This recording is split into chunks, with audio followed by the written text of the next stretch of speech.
बडीशेप, 3 ग्रॅम चक्री फूल, 20 ग्रॅम खसखस, अर्ध जायफळ, 10 ग्रॅम शहाजिरं, 10 ग्रॅम धणे, 10 ग्रॅम काळी मिरी, 10 ग्रॅम पिवळी राई, 7 ग्रॅम मसाला वेलची, 8 ग्रॅम दालचिनी, 50 ग्रॅम चणा डाळ आणि 2 ग्रॅम जायपत्री आणि 15 ग्रॅम काळं मीठ.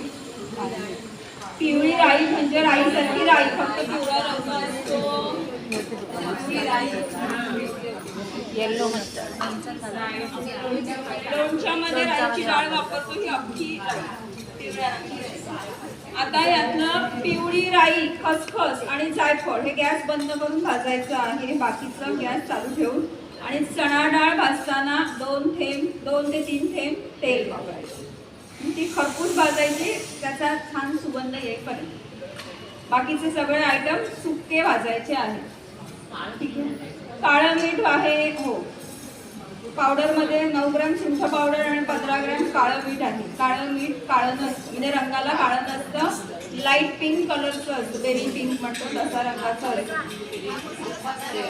हा, आता आपण जो गरम मसाला घरी करतो त्याला हा ऑप्शन आहे, किचन किंग मसाला. ह्या नॉनव्हेजला सुद्धा काही गरम मसाल्याच्या जागी वापरू शकता, उसळी नाही वापरू शकता, व्हेज नॉनव्हेज सगळ्याला वापरू शकतो. म्हणजे 2-3 मसाले